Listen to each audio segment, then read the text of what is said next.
A ideia, né, desse pastoreio é mostrar que Deus, na sua santidade, no seu poder, Ele escolhe a criação para se relacionar com ela, o homem, né, homens e mulheres, óbvio, que são falhos, que têm as suas mazelas, e que nessa escolha, Deus não só Ele nos perdoa, nos ama, mas Deus também, Ele conta conosco, né, ou nos inclui no projeto dele. O protagonista é Cristo, e os cristãos e os discípulos são aqui os coadjuvantes dessa história, dessa cena. E como é que esses coadjuvantes eles atuam, né? Como é que a gente, como discípulo de Jesus, vive essa fé, vivencia essa fé? Como é que a gente produz o testemunho que glorifica o nome do Senhor?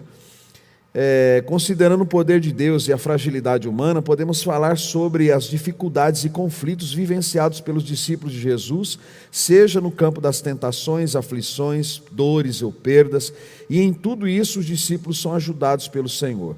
O fato de sermos discípulos de Jesus não nos exime dos conflitos na alma, das dúvidas e aflições, ainda que temos a fala de Jesus sobre as aflições que teríamos no mundo, né? João 16:33, bem como a sua afirmação, por exemplo, para termos bom ânimo, pois ele venceu o mundo, ainda assim estamos sujeitos às dores, com certeza de que em Cristo seguiremos bem, lidando de uma melhor forma com tudo que vier pela fé no Senhor. E aí eu faço aqui uma colocação, uma crítica, né, daqueles que às vezes inadvertidamente se acham superpoderosos, né, os crentes superpoderosos, cristãos e cristãs que certamente, divorciado de um entendimento mais apurado da palavra e também da sua própria percepção, se colocam no lugar ou ocupam um lugar que é somente a Cristo. Queria passar já aqui para os meus companheiros, meus amigos, pastores, dentro dessa ideia, né, de fragilidade, se relacionar com Deus que é santo, que é poderoso, e que às vezes nessa relação, penso eu que deveria ficar muito visível as nossas fragilidades, e que às vezes alguns nessa relação parece ter um efeito contrário, né, se vê mais ou menos como um vice-deus, né, e aí quando passam por alguns conflitos que talvez acharam que não passariam, acabam tendo reações desproporcional, como por exemplo, até mesmo chegando alguns a deixar a fé, a apostatar da fé. Vamos começar aqui pelo Fernando, do lado esquerdo. Fernando, o que você quer falar sobre? Vamos levantar a bola para a gente jogar aqui. Eu acredito, Ronildo, Hércules, todos os irmãs que nos acompanham em casa agora, né? Que essa ideia de nós valorizarmos, compreendermos a nossa humanidade, ela é essencialmente cristã. Ela é essencialmente cristã porque a gente consegue perceber no próprio Cristo esse processo de humanização. E é uma lógica diferente, né? A lógica de Jesus, ela extrapola a lógica dos poderosos.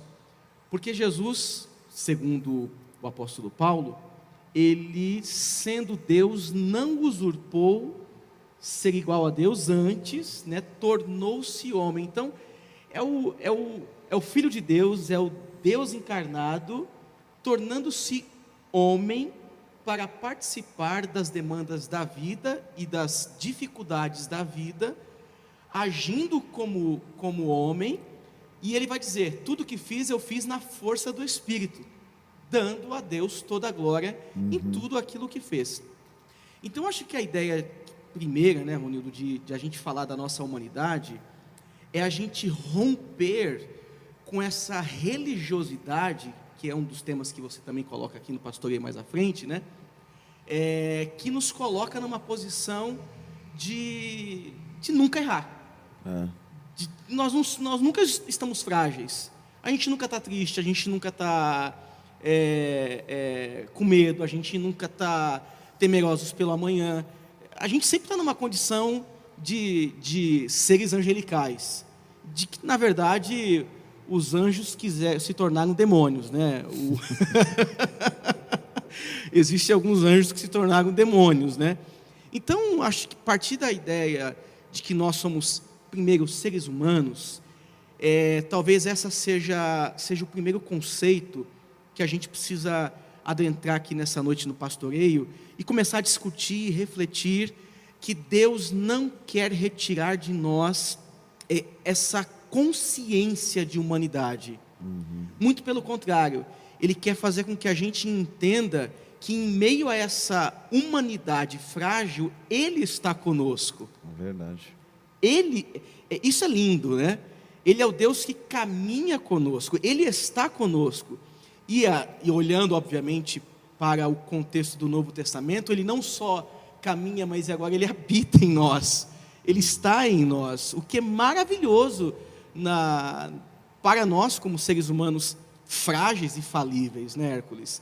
Perceber isso é você não achar que você é melhor por qualquer coisa que você tenha na vida, ou por qualquer coisa que você carregue no bolso, que às vezes é uma carteirinha, né? Verdade, a carteirinha dá superpoderes. Tá cheio de power cristãos, né? Eu ia falar Power Ranger, me entregando aqui. Pô. Esse é antigo, hein? Deixa pra lá, vamos lá. Bom, esse pastoreio que nós estamos desenvolvendo aqui, pastor Ronildo, eu vejo de grande valia pelo seguinte fato. Primeiro que cai por terra alguns paradigmas, aonde nós vemos que a religiosidade, ela implantou no nosso ser, na nossa vida, no nosso dia a dia. Então, algumas questões que nos tornam super poderosos, sabe, pastor Fernando? Por conta de nós cumprirmos com alguns ritos, isso traz em nós aquele elevo de pensamento, entende? Demonstrando que nós somos aptos, ou que nós estamos muito próximos de Deus, sendo que na realidade não é o ritualismo que o Senhor Ele requer de cada um de nós, mas o que Ele requer de cada um de nós é a vivência de nós sermos humanos, porque o que ocorre pelo fato de nós sermos ou vivermos em paradigmas, faz com que a gente ande, parece que só nas nuvens, e não na terra. E essa questão do discipulado hoje, do pastoreio, nessa questão de trazer a realidade da vivência material, da vivência carnal, é um equilíbrio, é um ponto de equilíbrio que nós precisamos, pastor. E eu compactuo e vejo que esse é o caminho, é a importância de nós estarmos realmente trazendo a realidade dos fatos, das coisas que nós estamos vivendo e experimentando.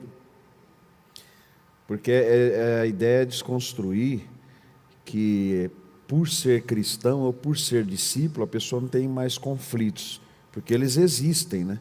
Dúvidas, fraquezas, fragilidades, tentações, desejos, opções, que muitas vezes nos pegam no contrapé. E às vezes, a gente vai falar mais à frente sobre alguns desses conflitos, e religiosidade está lá entre eles, faz com que a gente tenha uma ideia distorcida de que agora, por estar em Cristo, a gente não tem mais isso, né? Como se fosse tirado esses sentimentos, essas percepções, essas fragilidades que é do ser humano.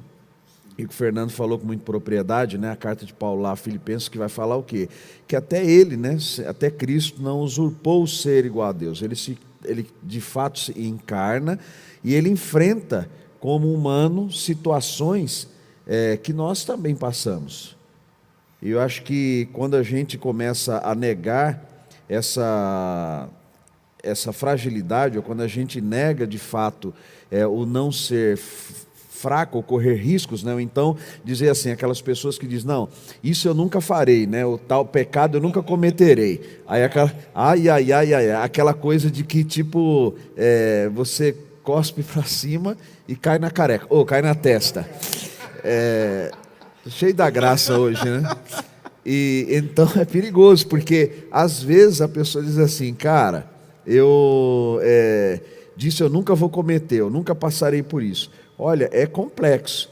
E acho que isso é importante a gente ter claro, porque às vezes a nossa certeza, ela está muito mais num dogma, numa crença até extra-bíblica, do que de fato no entendimento bíblico, né? Mas acho que foi esse ponto, né, Ronildo, que inclusive o Hércules colocou agora, que nós fomos induzidos involuntariamente a viver a vida cristã a partir desses ritos, dessas lógicas, dessa estrutura em que aquele que faz parte da igreja, logo, ele está acima dos outros, está acima dos problemas. Já não é mais pecador. Não é pecador. Ele deixa de ocupar a condição de pecador e se torna um ser acima da graça. A graça, ele já extrapolou a graça, né? Ele vive no tempo... A graça foi só quando ele chegou na igreja. Depois que ele chegou, aceitou Jesus, bingo, agora já... A graça é eu fazer parte da igreja, isso sim.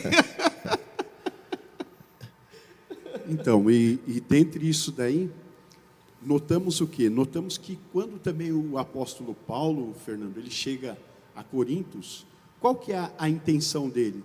De demonstrar também o quê? A humanidade dele.